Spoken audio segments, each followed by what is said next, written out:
Merry Christmas. Did you get everything you wanted for Christmas? Okay. Must not be a very Merry Christmas for y'all then. Hey, something really incredible happened this Christmas. Got to share it with you. So this Christmas, I was just kind of stressing out about what am I going to get my wife, Jacqueline, because she's a pretty simple kind of girl. She doesn't like a ton of presents, doesn't like a ton of stuff. So I'm just kind of getting antsy, like what do I buy her? One of my love languages is giving gifts. The only problem is, historically, I'm a terrible gift giver. I'm just one of those gift card cash kind of guys because I don't want to mess it up, don't want to see you taking it back to Target. So I was just kind of stressing out. But one day I was just kind of scrolling through Instagram one night, just kind of catching up on what the fresh madness is going on in the world today. So I'm scrolling through Instagram and I come across this ad for this little deal that I knew immediately she'd want it. I just knew she would love it. It's exactly down her alley. Couldn't wait to order it fast enough. And here's what it was. It was this contraption that looks like a huge pair of tongs, and it's got 3 little wheels on each side, and all you do is you put your head in it, and you put it around your neck and your shoulders, and you just squeeze and crunch and twist. So it's made for like tension headaches and muscle related, and that she gets those all the time. So I knew immediately this is her gift. I'm going to get it for her right now, 10:30 at night. So I click purchase and go through the whole thing. So I give them my card, address, what I like for breakfast. You know how it is, the whole deal. So I go through all that information, and then I'm so pumped to finally get a gift I know she'll like that I just didn't pay attention to where it's coming from and when it's supposed to get here. So I thought at some point in checking out, I saw, okay, it's being shipped from UT, which is Utah. That's what I thought. So I thought, man, this last week might get here today or tomorrow or some in the range of Christmas. So I went on about my day. I saved Christmas. It's going to be amazing. And so then checking my email a couple of days ago, and I get some tracking information from the company. And turns out that what I thought was UT for Utah was actually UK for United Kingdom, like somewhere in the back 40 of Ireland. So that thing is not getting here by Christmas. And with the luck we've had with shipping lately, it might not get here by Valentine's Day. So we're just hoping and praying she'll get her gift. And in the end, here's what I'm doing now. I've got my phone, and every hour or so, I'm just obsessively checking, refresh. When's it coming? How's it going to get here? FedEx, they're going to mess it up. UPS, not a chance. Postal Service, forget it. So I'm just trying to figure out when's it coming. So I'm checking, longing, checking, anticipating, checking, waiting, checking. I just want it to finally be here because she's going to love it, and I'm going to use it, and it's going to be amazing. And what I want to show you this morning is just one sentence written 2,000 years ago about another gift that had been promised, and people were checking and waiting, checking and looking, checking and anticipating, until one night, in some barn in the middle of nowhere, Bethlehem, an angel splits open the sky and just goes, "He's here! He's here! He's finally here! Like the Savior of the world is here!" And in that moment, we looked at it a couple weeks ago, in Luke chapter 2, this angel chorus busts open into some kind of like Pentecostal full-on worship service that's still going to this day. And so all I want us to do this morning is just, in our short time together, answer this question. What in the world are they celebrating? Like, what is all this joy and praise and about this little baby? Because I'll be honest, I got a baby at home. Here's what I can promise you. That there wasn't any praise and worship at 3:30 this morning. That wasn't happening. So what in the world are they worshiping? This little baby Jesus. What is it about Jesus that erupts this cascading chorus of joy and peace and hope and life? That's our question. John chapter 1, let me show you this. John chapter 1, we've already read the text. I just want to read it again as we land our Advent series this morning. I read that Christmas won't fall on Sunday again until like 2033 or something. So pretty incredible moment that we're in today, gathered together on the day that we're celebrating Christ's coming. John chapter 1, what's the big deal about Christmas? Like, what are we celebrating here? I'm all in on hot chocolate, and I'm all in on gifts and trees and Miss Jane Nix's chocolate pie, all in on that. But what in the world is deeper than that we're celebrating for 2,000 years from eternity past till eternity present? Here's what it is. John chapter 1, we're just going to read verse 14. We're going to read it a couple of times. I want to show you two things. John chapter 1, verse 14. Should be on the screen. And the Word became flesh. Okay, so who are we talking about? Who's the Word became flesh? Who is that? Jesus. Just guess Jesus. You'll be right. Jesus, second person of the Trinity. God the Son became flesh and dwelt among us. And we have seen His glory as of the only Son from the Father, full of grace and truth. So really all I want to do for the next few minutes is lay this verse across us this morning and point out a couple of things that this passage shows us about the incarnation, which a churchy word for the amazing universe-altering news that God has taken on flesh, become human, in the hopes that it might stir up in us just a little bit of joy, a little bit of hope that might get us to next Sunday. I mean, we'd take next Christmas, but we'll just settle for next Sunday. So what in the world are we celebrating here at Christmas? First, the incredible reality that John lays before us in this passage is this hope-filled reminder that God moves toward us in the mess. God moves toward us in the mess. This word flesh here in verse 14, and the Word became flesh. It literally means like human, like truly human. So here's how Hebrews 4:15 puts it. You got it on the screen.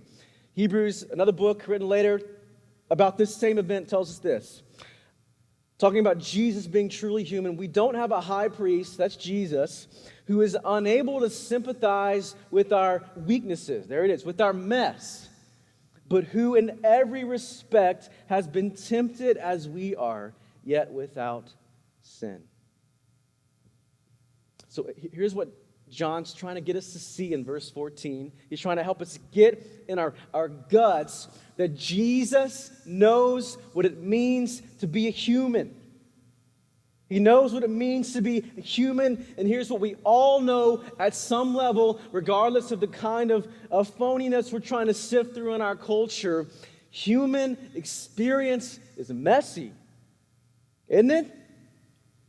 Isn't it? Anybody out? Is it not just messy and broken and fractured? Like, I'm legitimately convinced that one of the reasons we get sucked into the Hallmark Channel, which by the way is the same movie over and over again, sometimes with the same actors. One of the reasons we get sucked into the Hallmark Channel is because it projects for us a kind of cinnamon-laced happiness that we wish were true of our lives, but that if we're honest, just isn't. We get sucked in to Tinseltown, and everything is happy and clicking, and there's a little bit of drama, but she always marries him in the end. We get sucked into that kind of version of the human experience, and yet I'm just looking at this room, and if I just passed the mic around, we'd be here all afternoon with story after story of hurt and pain and sorrow and betrayal and guilt and embarrassment.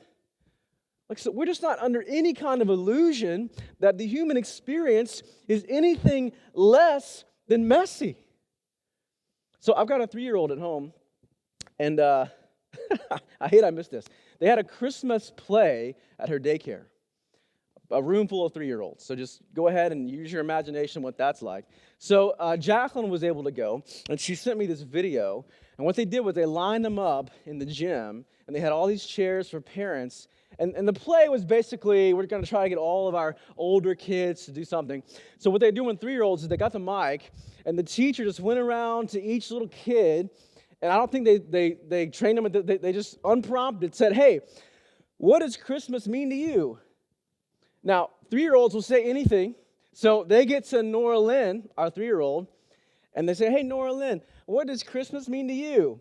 And I'm telling you, as loudly and clearly as she could say, she said, nothing.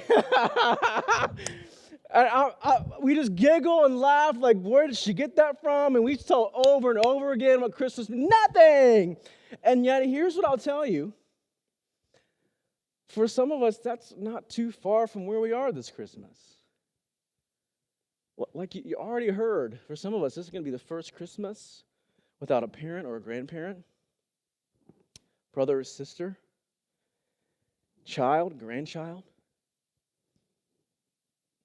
So Christmas is messy. It's full of pain in some ways. For some of us, this is our first Christmas trying to pick up the pieces from the marriage that just dissolved. We're going to look across Christmas dinner and see an empty chair. For some of us, Christmas means our heart is just broken because we've got kids and grandkids who are making a wreck of their life and we can't do anything about it. So if we're honest, Christmas is messy because the human experience is messy. And the reason the world is so broken is because you and I are in it. Right? So it's in this mess, in this brokenness, in this fractured thing we call human experience that God moves toward.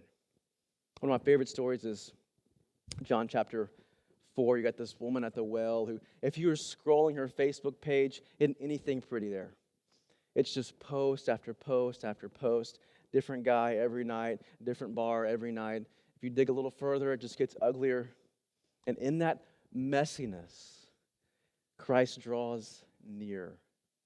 And he says, come drink some living water. When everyone else is pushing away from the mess, he's drawing near to the mess. So here's what's happening in verse 14. 2 things. One, Jesus takes on, God the Son takes on flesh. So he identifies with our messiness. But the second phrase here is he dwelt among us. That's an incredible word. Means like tabernacled, he presenced, something like that. So he didn't just identify with our weaknesses. No, he speaks, he steps into and confronts, engages us, moves toward us in our weakness. So why this verse is so incredible is that part of the good news we're celebrating this morning, it's not that it's ultimately that God saw our messiness, saw our shortcomings, saw our failures, and he didn't send a text message. He didn't fire an email. He didn't hit us up on Snapchat or Twitter. No, he came himself. And that's really different, is it not?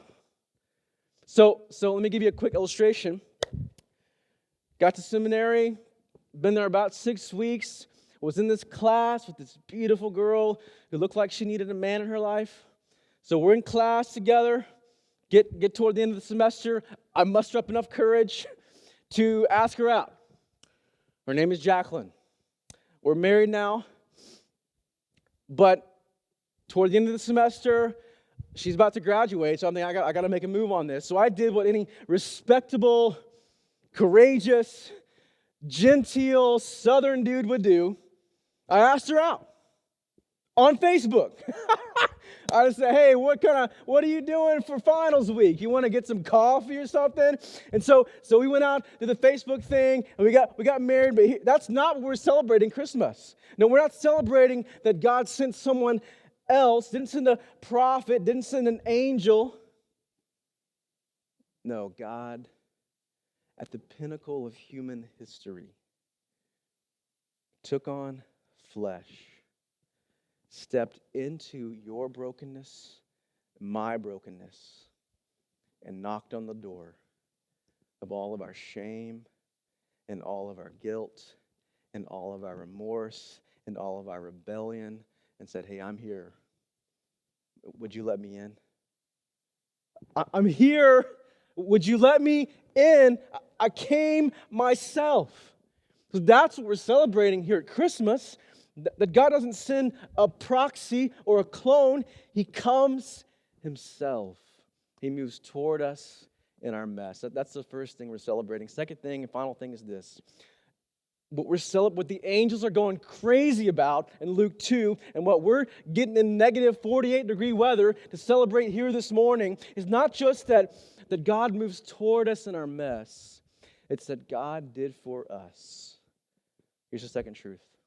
God did for us what we can never do for ourselves. Are you hearing that? God did for us what we can never do for ourselves. Let me show you this in verse 14. Look at the last part. Show you this one thing and we'll be done. Verse 14, Word became flesh, dwelt among us, moved toward us in our mess. Here's the second part. And we have seen his glory, his presence, his power, glory as of the only Son from the Father, full of what? Full of grace and truth. If you underline or circle or highlight, get after it. Grace and truth. Those two words are huge for this truth that God did for us what we can never do for ourselves. So this past week, just freshly reminded of the chaos of living in a house with 3 kids. So it was one of those chaotic nights where there's just everything is kind of clashing together, trying to get dinner, got to get some homework wrapped up. The kids are just all over the place. Jacqueline's got the baby. She's screaming and crying about who knows what. So I'm trying to finish up dinner. Jacqueline's changing the baby. I'm in the kitchen doing whatever. And all of a sudden, in the middle of all this chaos, our daughters say, hey, we're just going to go sit on the couch and watch some cheer videos on YouTube. So we try to kind of limit that, but whatever, just do anything right now. You're driving me crazy. So go sit on the couch and watch the videos.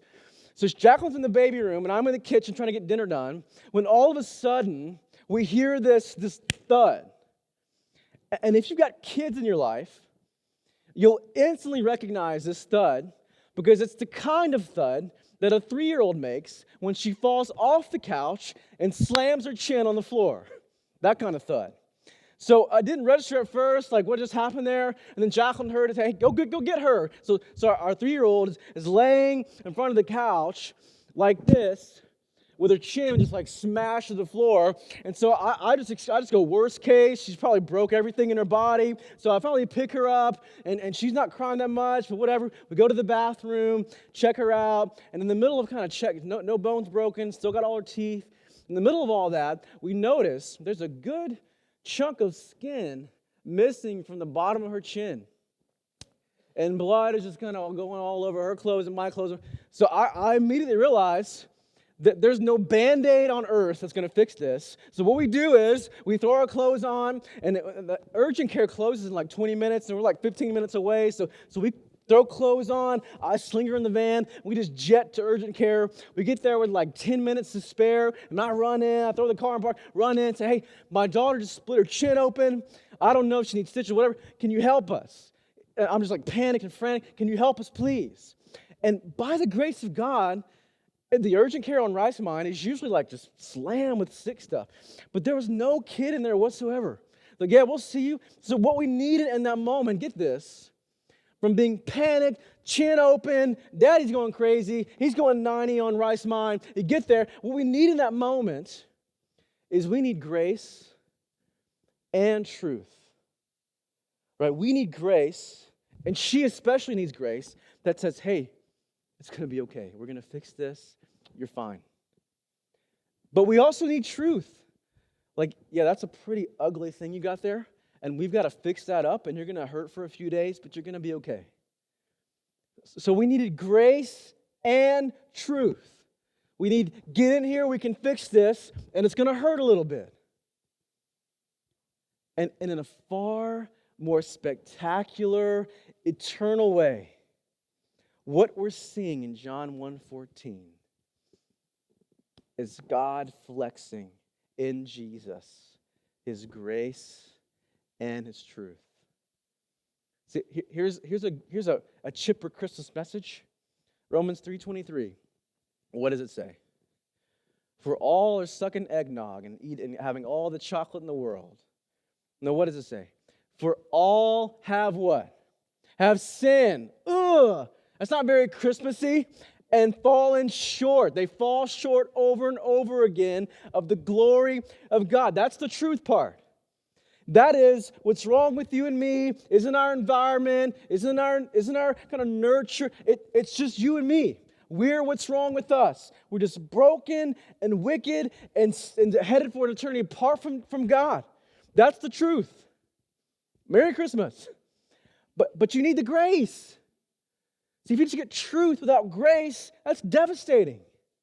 If you get grace without truth, that's equally devastating. See, the good news of grace, and the reason it comes first, grace and truth, is because Jesus' life is a living testimony of His grace toward you. See, over and over again, the picture we get of Jesus in the Gospels is not an angry, bitter, crusted over religious maniac. No, we get a guy that eats with prostitutes and tax collectors. We get a guy who rubs up against the hated and the marginalized and the broken and the messy. And he says, yeah, you're broken. He says to the woman at the well, yeah, I know. I've seen your Facebook. 5 dudes and you're shacking up with some guy just so you don't have to live on the street. I know that. But you better get in here. There's some living water you're not drinking. So we need grace and truth. And this is where the Christmas message cannot stay in the cradle. It's got to go to the cross. Because it's on the cross that grace and truth collide. And where God does through Jesus what we could not do for ourselves. See, the good news of Christmas is that a kid in a cradle willingly went as a king to the cross that you might live and I might live and know Him and love Him forever. So yes, God moves toward us in our mess. And man, if we could be honest, we're just messy in this room. But ultimately, He moves toward us in our mess by doing for us what we could never do for ourselves. And so really the only question that you've got to answer this morning before you get to Christmas lunch is, what are you going to do with Jesus? If you're a believer in this room, you might be thinking, I already did something with Jesus. No. The call to follow is a call every single day. If you're here, you're just kind of visiting family, not sure why you're here, just the Christmas thing to do, have you put your faith in Jesus Christ? See, here's what I know. Most of us are going to receive some gifts today, tomorrow, next couple of days. And here's, if you're like anything like me, most of them are going to be bad. They're just kind of not what you wanted. And then you're probably going to take them back or shove them in the back of the closet, put them under the bed, whatever. And even if you like them, by mid-January, you're going to be bored with them anyway. And you know right now they're just not going to satisfy forever. But you're going to receive them, aren't you? So if you would receive gifts that you know won't satisfy, you're going to shove away forever anyway, then listen, why wouldn't you receive the greatest gift ever, who wasn't put under a tree? No, He was put on a tree. that you might be satisfied and full and have peace everlasting forever. Why wouldn't you receive that? Like, why wouldn't today be the day that you remember forever, not because it's Christmas 2022, but it's because the day your life changed? He's wooing. He's pursuing. You're here. You're here for a reason. The invitation on the table is for the gift of eternal life. Will you receive it? Will you receive it? Let's pray. Father, thank you for these men and women. Thank you for the kids that are in here that remind us of what the kingdom is like, simple faith in a big God. I just ask that this would be the Christmas, this would be the day where believers who've been following you for years and years and years look back and say, something happened Christmas morning, 2020. God did something in my soul. He reawakened affections. He renewed my love. He stirred up a new, fresh kind of joy and hope and peace in him. And yet our prayer is also for those who don't know you this morning, but who are tuning in online or here in this room, that you might break them so that you might rebuild them. You might shatter them, that you might restore them. I pray that you would bring those who don't know you to the end of themselves this morning, that for the first time and forever, they can declare with the angels and with believers throughout history, glory to God in the highest and peace on earth to those whom he favors, who put their faith in him. Thank you for your Son. Thank you for what Christmas means, deeper than just presents and trinkets. It's a beautiful reality that you move toward us in our mess, day in and day out.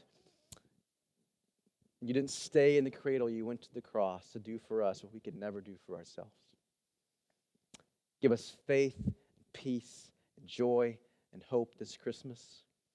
We bank our lives on it because you lived and died and rose again. For those that you have saved this morning, Father, we're just believing you're doing that right now. You're wooing and drawing, and pray that you would give them courage to catch somebody before they leave, or text a trusted believer in Christ and say, hey, I made a decision this morning. It changed my life. I've got to tell you. I've got to do something with it. Pray that that would happen this day, that that would be the conversation around the dinner table. We love you. Thank you for taking on flesh, dwelling among us, pushing back darkness, and showering us with grace and truth. We love you. We need you. We exalt you. For your beautiful name, we ask all these things. Amen.